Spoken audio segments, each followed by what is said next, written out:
Are you okay? I found a pregnant woman on the side of the road, hunched over and breathing heavily through her shoulders. She was visibly in pain, her forehead sweaty and her hand gripping a handkerchief tightly. She said she was due soon, so I immediately called an ambulance and anxiously waited for its arrival. Could you contact my husband for me? She handed me her phone, looking apologetic. What? The moment I saw the screen, my mind went blank from the shock. I had just uncovered a secret about someone I never knew had one. My name is Kathy, and I'm 30 years old. I've been working as a caregiver since graduating from college.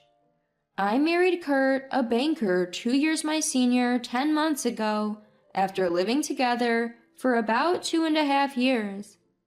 We didn't have a wedding ceremony, just took some commemorative photos, respecting my husband's wishes. We live in an apartment that's under my name. I feel happy seeing my husband enjoy the meals I cook and when I'm doing his laundry.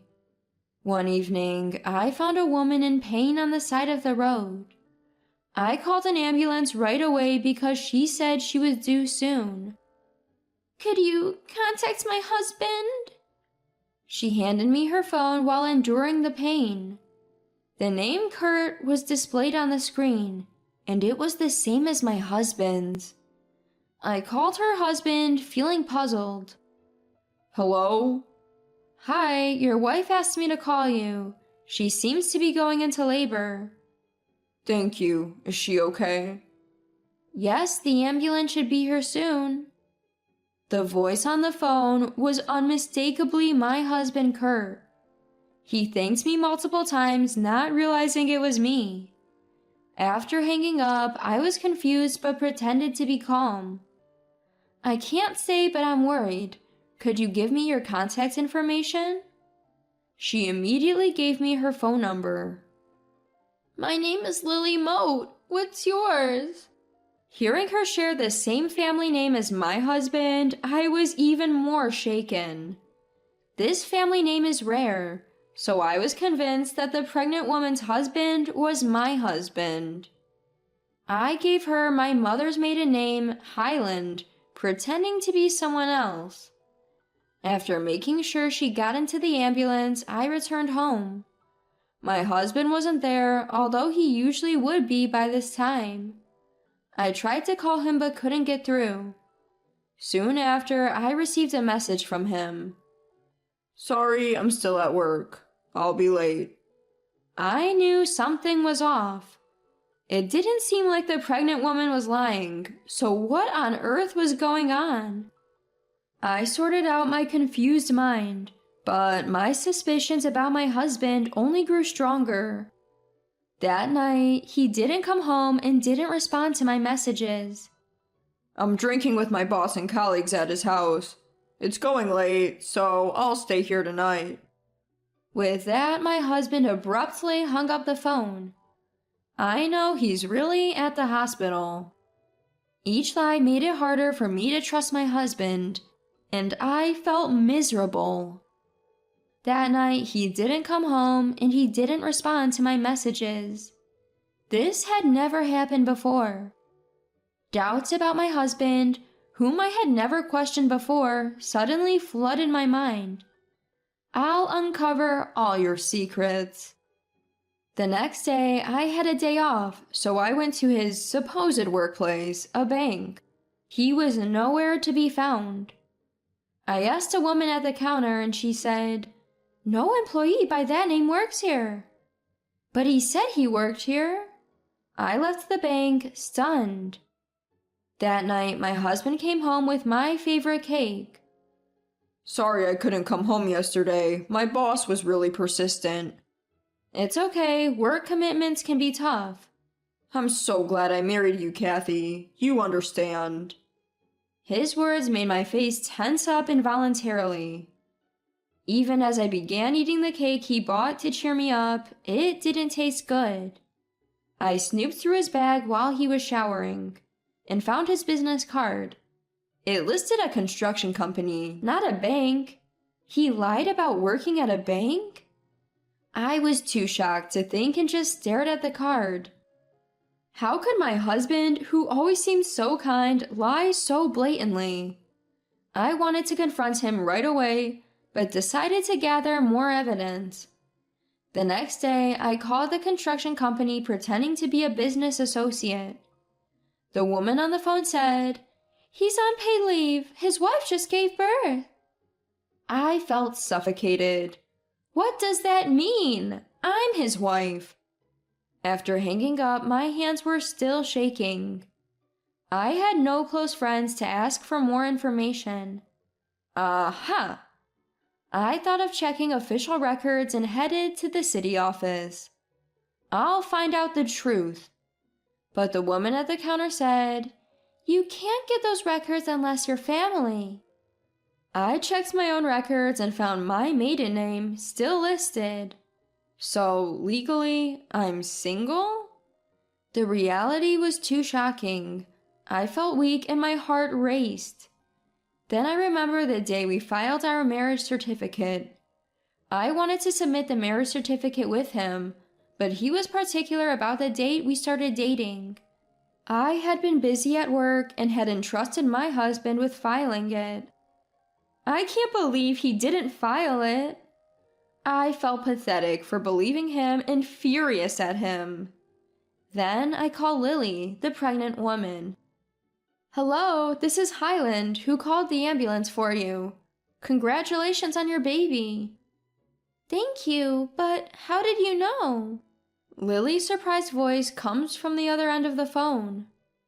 "I heard from my husband's workplace. Is he there now?" "No, he's not." "Can I come talk to you? I have something important to discuss." Lily, unaware of the situation, agreed, and I visited her hospital room. In a spacious private room, a cute baby was sleeping peacefully in a small crib. Actually, I'm also Kurt's wife. Lily gasped at my sudden revelation. "What do you mean?" I told her that I had been living with my husband for about 2.5 years and thought we were married for the last 10 months. But it turns out we never filed our marriage certificate. I told Lily everything, including how my husband had lied about his workplace. At first, she looked skeptical, but when I showed her a photo from our wedding, she burst into tears.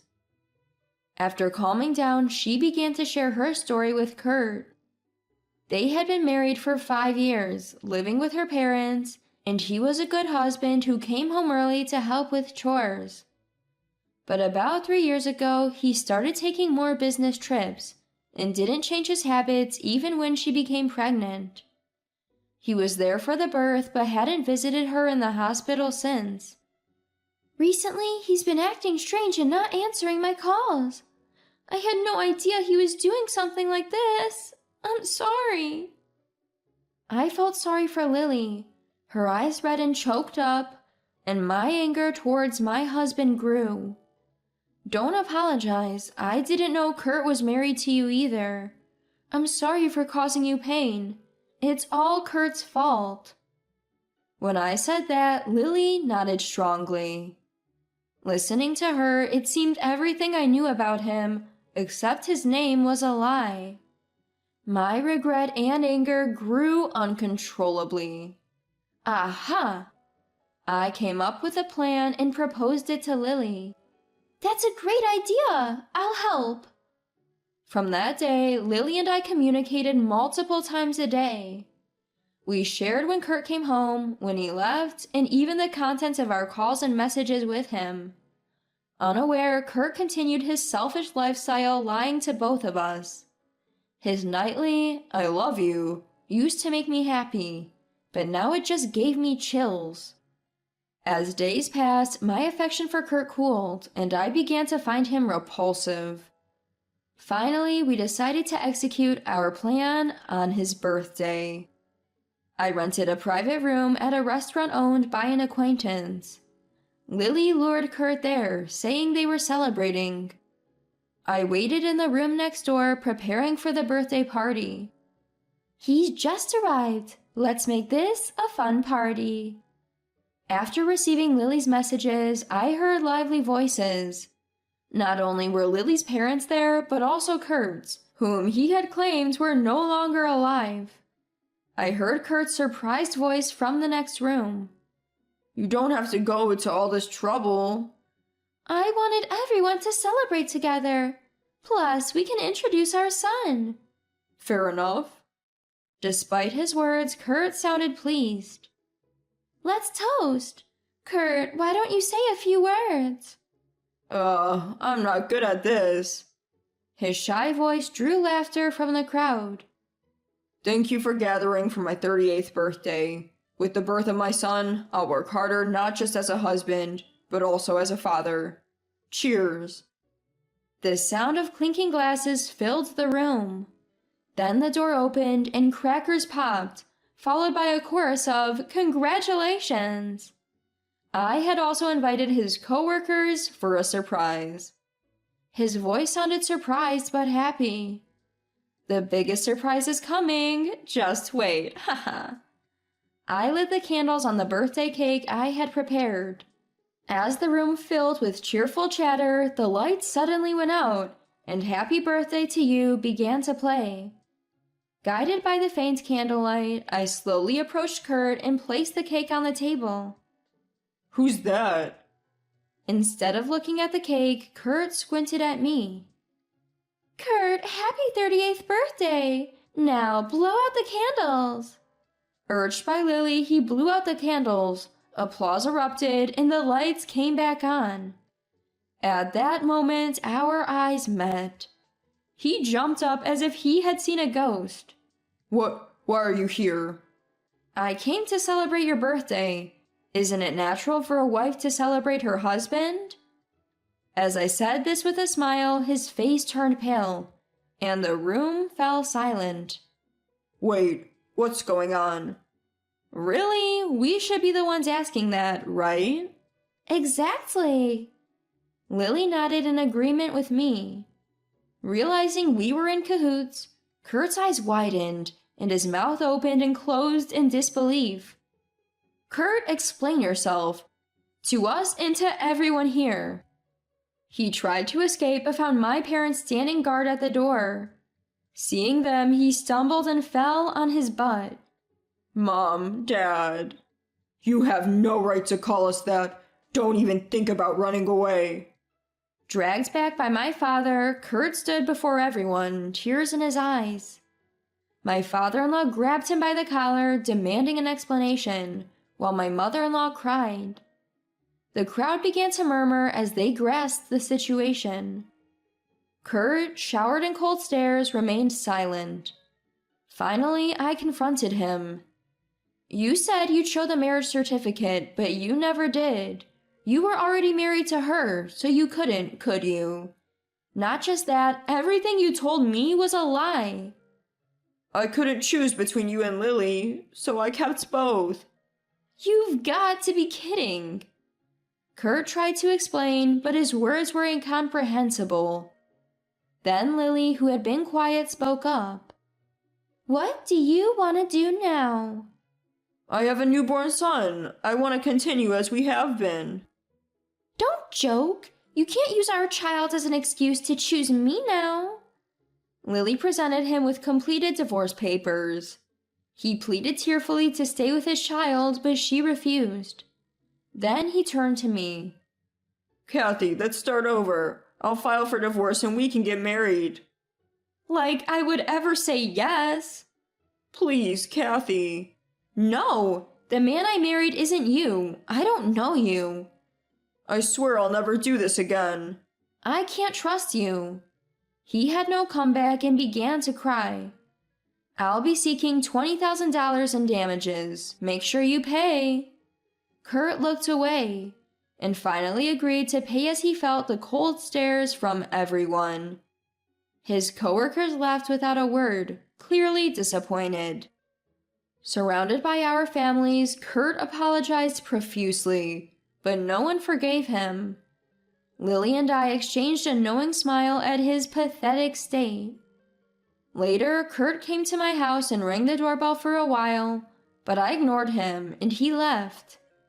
Lily filed for divorce, seeking $30,000 in damages and $1,000 a month in child support. Kurt resigned from his job as the story spread, and even his parents disowned him. With no one to turn to, he took multiple part-time jobs to pay the damages while living in capsule hotels. As for me, I found more fulfillment in my job as a caregiver, now able to work night shifts. Lily and I became good friends, and visiting her home to hold her son has become my greatest joy.